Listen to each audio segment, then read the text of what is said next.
Hydrogen বোমা পারমাণবিক বোমার চেয়ে কত গুণ বেশি শক্তিশালী? হাইড্রোজেন বোমা টার্মোনিউক্লিয়ার বোম সাধারণত পারমাণবিক বোমার চেয়ে অর্থাৎ অ্যাটমিক বোমের তুলনায় 1000 গুণ বা তার চেয়েও বেশি শক্তিশালী হতে পারে। কেন হাইড্রোজেন বোমা এত শক্তিশালী?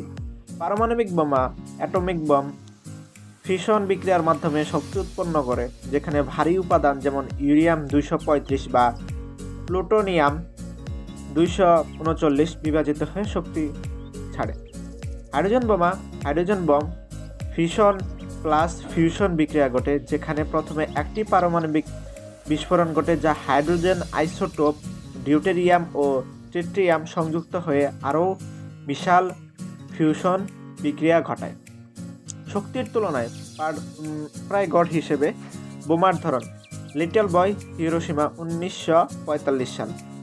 শক্তি টিএনটির সমতুল্য হিসেবে আমরা বলবো 15 কিলো টিএনটি, আর ফ্যাটম্যান 1945 21 কিলোটন টিএনটি, আর Tsar bomb Russia 1961 50 megaton TNT, 50,000 kiloton. সংক্ষেপে সাধারণত পারমাণবিক বোমা 10 থেকে 50 কিলোটনের হয়। হাইড্রোজেন বোমা 10 মেগাটন থেকে 100 মেগাটন আরও বেশি শক্তিশালী হতে পারে, অর্থাৎ একটি হাইড্রোজেন বোমা হাজারখানিক পারমাণবিক বোমার সমান ধ্বংসাত্মক হতে পারে। এখন আমরা হাইড্রোজেন বোমা নিয়ে বিস্তারিত জানব। হাইড্রোজেন বোমা, যা থার্মোনিউক্লিয়ার বোমা নামে পরিচিত, এটি একটি অত্যন্ত শক্তিশালী পারমাণবিক অস্ত্র যা ফিউশন বিক্রিয়ার মাধ্যমে বিস্ফোরণ ঘটায়। এটি সাধারণত পারমাণবিক বোমা যেমন হিরোশিমা ও নাগাসাকিতে ব্যবহৃত বোমার তুলনায় কয়েক গুণ বেশি। হাইড্রোজেন বোমার মূলনীতি। হাইড্রোজেন বোমা মূলত দুটি ধাপে কাজ করে। প্রাথমিক পর্যায় ফিশন বিস্ফোরণ।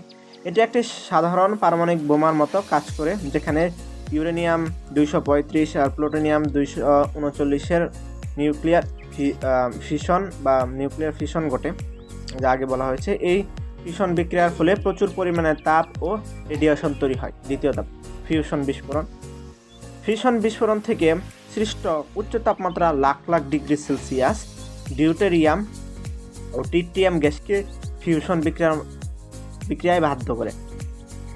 ফিউশনের ফলে বিশাল পরিমাণ শক্তি উৎপন্ন হয়, যা বিস্ফোরণ শক্তি বহুগুণ বাড়িয়ে তোলে। হাইড্রোজেন বোমার বৈশিষ্ট্য বলতে গেলে অত্যন্ত শক্তিশালী, পারমাণবিক বোমার তুলনায় কয়েকশো বা হাজার গুণ বেশি শক্তিশালী হতে পারে। তাপীয় বিকিরণ। বিকিরণের ফলে বিশাল তাপমাত্রা তৈরি হয়, যা ব্যাপক অঞ্চলে আগুন ছড়িয়ে দিতে পারে। শকওয়েভ। বোমার বিস্ফোরণ থেকে প্রবল শকওয়েভ সৃষ্টি হয়, যা কিলোমিটার পর কিলোমিটার পর্যন্ত ধ্বংস সাধন করতে পারে। তেজস্ক্রিয়তা। রেডিয়েশন ফলাউট। বিস্ফোরণের ফলে তেজস্ক্রিয় পদার্থ বাতাসে ছড়িয়ে পড়ে, যা দীর্ঘমেয়াদে মারাত্মক স্বাস্থ্য ঝুঁকি তৈরি করতে পারে। হাইড্রোজেন বোমার ইতিহাস। 1952 সালে যুক্তরাষ্ট্র প্রথম সফলভাবে হাইড্রোজেন বোমার পরীক্ষা চালায়, কোড নেম আইডি মাইক। 1953 সালে সোভিয়েত ইউনিয়ন তাদের প্রথম থার্মোনিউক্লিয়ার বোমা পরীক্ষা চালায়। 1961 সালে বিশ্বের সবথেকে শক্তিশালী হাইড্রোজেন বোমা টেসার বোমা 50 মেগাটন শক্তির রাশিয়া পরীক্ষামূলকভাবে বিস্ফোরণ ঘটায়। হাইড্রোজেন বোমার প্রভাব। তাৎক্ষণিক প্রভাব। বিস্ফোরণ স্থলের কয়েক কিলোমিটার ব্যাসার্ধ জুড়ে সবকিছু ধ্বংস হয়ে যায়। দীর্ঘমেয়াদী প্রভাব। তেজস্ক্রিয় দূষণের ফলে দীর্ঘদিন ধরে ক্যান্সার ও জিনগত সমস্যার সৃষ্টি হতে পারে। পরিবেশগত প্রভাব। ব্যাপক পরিমাণ কার্বন ও তেজস্ক্রিয় পদার্থ বাতাসে ছড়িয়ে পড়লে জলবায়ুর পরিবর্তনের ঝুঁকি বাড়তে পারে। হাইড্রোজেন বোমার গঠন বা ডিজাইন। হাইড্রোজেন বোমা সাধারণত টেলর উলাম ডিজাইন অনুযায়ী তৈরি করা হয়। এই ডিজাইন দুই স্তরে বিভক্ত। প্রাথমিক প্রাইমারি স্টেজ। এটি সাধারণত পারমাণবিক বোমার মতো, যেখানে ফিশন বিক্রিয়া ঘটে এবং প্রচণ্ড তাপ উৎপন্ন হয়। দ্বিতীয় পর্যায়। এতে ফিউশন বিক্রিয়া ঘটে, যেখানে ডিউটেরিয়াম এবং ট্রিটিয়ামের পারমাণবিক সংযোজন হয়। এই ডিজাইনে রেডিয়েশন ইমপ্লোশন নামে একটি কৌশল ব্যবহৃত হয়, যা ফিশন বিস্ফোরণ থেকে উৎপন্ন রশ্মিকে ফিউশন প্রক্রিয়া শুরু করার জন্য ব্যবহার করে। হাইড্রোজেন বোমার শক্তি পরিমাপ। হাইড্রোজেন বোমার শক্তি মেগাটন টিএনটি দিয়ে পরিমাপ করা হয়। উদাহরণস্বরূপ Little Boy 15 kilo TNT, Fat Man 21 kiloton TNT, আর সর্ববৃহৎ হাইড্রোজেন বোমা চেসার বম 50 মেগাটন টিএনটি 5 কোটি টন টিএনটি এর সমান শক্তি। এটি শক্তিশালী হাইড্রোজেন বোমা কয়েক হাজার বর্গ কিলোমিটার জায়গা ধ্বংস করতে পারে। হাইড্রোজেন বোমার সামরিক কৌশলগত ব্যবহার। হাইড্রোজেন বোমা শুধু ধ্বংসের জন্য নয়, কিছু সামরিক উদ্দেশ্য ব্যবহারের পরিকল্পনা করা হয়েছে। যেমন,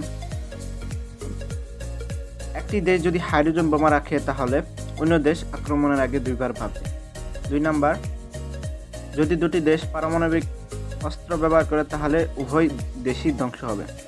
এ কারণে যুক্তরাষ্ট্র, রাশিয়া, চীন, ভারত, ফ্রান্স ও যুক্তরাজ্য এবং উত্তর কোরিয়া এই ধরনের অস্ত্রের মালিক। হাইড্রোজেন বোমার পরীক্ষাগুলো। হাইড্রোজেন বোমার বেশ কয়েকটি পরীক্ষা হয়েছে।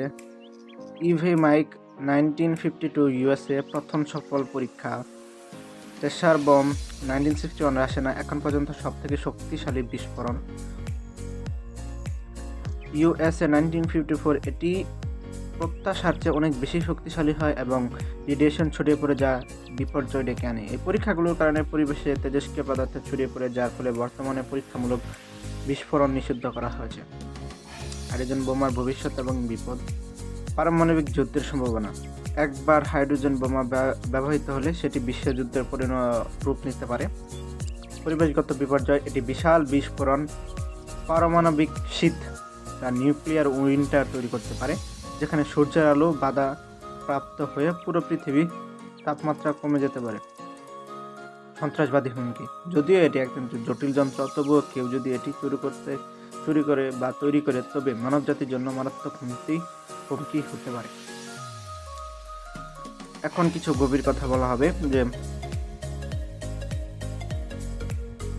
ইন্টারেস্টিং, যে প্রথম হাইড্রোজেন বোমার বিস্ফোরণের পিছনে গোপন প্রতিযোগিতা। দ্বিতীয় বিশ্বযুদ্ধের পর যুক্তরাষ্ট্র এবং সোভিয়েত ইউনিয়নের মধ্যে কোল্ড ওয়ার শুরু হয়। এ সময় দুই দেশে পারমাণবিক অস্ত্রের প্রতিযোগিতায় নামে। যুক্তরাষ্ট্রের বিজ্ঞানী এডওয়ার্ড টেইলর এবং স্ট্যানিস্লাভ উলাম হাইড্রোজেন বোমার ডিজাইন তৈরি করেন। সোভিয়েত ইউনিয়নও দ্রুত তাদের গবেষণা শুরু করে এবং আন্দ্রেই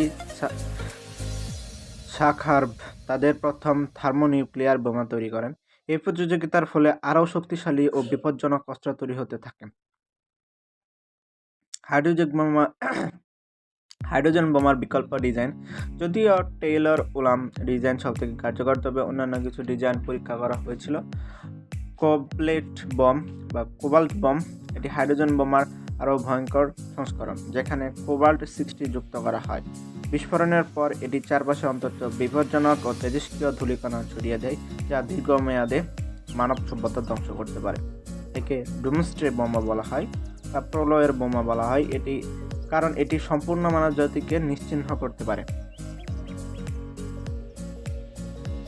বুস্টেড ফিশন বম, এটি সাধারণত পারমাণবিক বোমা, তবে এতে হাইড্রোজেন আইসোটোপও মিশিয়ে শক্তি বাড়ানো হয়। এটি হাইড্রোজেন বোমার মতো শক্তিশালী না হলেও সাধারণত পারমাণবিক বোমার চেয়ে অনেক বেশি ধ্বংসাত্মক। 3 নম্বর, কী হবে যদি একই সাথে অনেক হাইড্রোজেন বোমা ফাটানো হয়? বিজ্ঞানীরা মনে করেন যদি 50 থেকে 100টি হাইড্রোজেন বোমা একসাথে বিস্ফোরণ ঘটানো হয়, তাহলে তা নিউক্লিয়ার উইন্টার তৈরি করতে পারবে। এর ফলে সূর্যের আলো পৃথিবীতে পৌঁছাতে পারবে না এবং বিশ্বব্যাপী তাপমাত্রা কমে যাবে, যা একটি নতুন বড় যুগ সৃষ্টি করতে পারে। খাদ্য উৎপাদন ব্যাহত হবে, মানুষ ও প্রাণীরা ধীরে ধীরে মারা যাবে। চেসার বম এর আসল শক্তিও গোপন করা হয়েছে। রাশিয়ার পরীক্ষিত চেসার বোম আসলে 100 মেগাটন টিএনটি এর সমান শক্তিশালী ছিল, কিন্তু বিস্ফোরণের ফলে পৃথিবীর পরিবেশের উপর মারাত্মক প্রভাব পড়ে। এটি বুঝতে পেরে শেষ মুহূর্তে সেটি 50 মেগাটনে সীমিত করা হয়। বিস্ফোরণের সময় সৃষ্টি হওয়া আগুনের গোলার উচ্চতা ছিল 56 কিলোমিটার, যা স্ট্র্যাটোস্ফিয়ারের বাইরে চলে গিয়েছিল। বিস্ফোরণের শকওয়েভ এত শক্তিশালী ছিল যে এটি 3 বার পৃথিবীকে প্রদক্ষিণ করেছিল। মার্কিন যুক্তরাষ্ট্র ভুলবশত একটি হাইড্রোজেন বোমা ফেলে দিয়েছিল। 1958 সালে যুক্তরাষ্ট্রের একটি বোমারু বিমান দুর্ঘটনাবশত একটি হাইড্রোজেন বোমা আটলান্টিক মহাসাগরে ফেলে দেয়। বোমাটি ছিল মার্ক 15, যা প্রায় 3.8 মেগাটন বিস্ফোরণ ঘটাতে পারত। আজ পর্যন্ত সেই বোমাটি খুঁজে পাওয়া যায়নি এবং এটি এখনও সাগরের নিচে কোথাও রয়েছে। যদি একটি হাইড্রোজেন বোমা চাঁদে বিস্ফোরিত হয়, বিজ্ঞানীরা একবার ভাবেন যে চাঁদে একটি পারমাণবিক বোমা বিস্ফোরণ ঘটানো হলে কী হবে। 1950 সালে 50 দশকে যুক্তরাষ্ট্র প্রজেক্ট A119 নামে একটি গোপন গবেষণা চালায়, যেখানে চাঁদের পারমাণবিক বোমা বিস্ফোরণ ঘটানোর পরিকল্পনা করা হয়েছিল। তবে বিজ্ঞানীরা পরে সিদ্ধান্ত নেন যে এটি অপ্রয়োজনীয় এবং চাঁদের পরিবেশের উপর খারাপ প্রভাব ফেলতে পারে। কোন দেশগুলোর কাছে হাইড্রোজেন বোমা আছে? বর্তমানে নিম্নলিখিত দেশগুলোর কাছে হাইড্রোজেন বোমা আছে বলে ধারণা করা হয়: যুক্তরাষ্ট্র, রাশিয়া, চীন, যুক্তরাজ্য, ফ্রান্স, ভারত, পাকিস্তান, উত্তর কোরিয়া। তবে তাদের হাইড্রোজেন বোমার ক্ষমতা এখন প্রশ্নবিদ্ধ। ইসরায়েলের হয়তো হাইড্রোজেন বোমা তৈরি করেছে, কিন্তু তারা এখনো এটি প্রকাশ্যে স্বীকার করেনি। যদি হাইড্রোজেন বোমা সমুদ্রের নিচে ফাটানো হয়, বিস্ফোরণের ফলে ভয়ঙ্কর মেগা সুনামি তৈরি হতে পারে, যা কয়েক মিটার উঁচু ঢেউ সৃষ্টি করতে পারে। বিস্ফোরণের তেজস্ক্রিয়তা পানিতে ছড়িয়ে পড়ে যা গোটা সমুদ্র জীবন ধ্বংস করতে পারে। 1963 সালে পার্টিয়াল টেস্ট ব্যান থেরাপি (PTBT) চুক্তির মাধ্যমে সমুদ্র নিচে পারমাণবিক পরীক্ষা নিষিদ্ধ করা হয়। ভবিষ্যতে হাইড্রোজেন বোমার উন্নয়ন হবে? বিজ্ঞানীরা এমন পারমাণবিক অস্ত্র নিয়ে গবেষণা করছেন যা শুধু নির্দিষ্ট লক্ষ্যে আঘাত করতে পারে এবং কম ক্ষতি করবে। তবে এখন পর্যন্ত থার্মোনিউক্লিয়ার অস্ত্রের ক্ষমতা সীমাবদ্ধ করা হয়নি, যার অর্থ এটি আরও বিপজ্জনক হতে পারে। উপসংহার: হাইড্রোজেন বোমা বিজ্ঞানের এক বিস্ময়কর আবিষ্কার হলেও এটি মানব সভ্যতার জন্য ভয়ঙ্কর হুমকি হতে পারে। পারমাণবিক অস্ত্রের ব্যবহার যদি নিয়ন্ত্রণ করা না হয়, তাহলে এটি একদিন গোটা পৃথিবী ধ্বংস করে দিতে পারে। তবে বর্তমানে বেশিরভাগ দেশই পারমাণবিক নিরস্ত্রীকরণ নীতি অনুসরণ করছে, যাতে ভবিষ্যতে এই ভয়াবহ অস্ত্রের ব্যবহার কমে আসবে।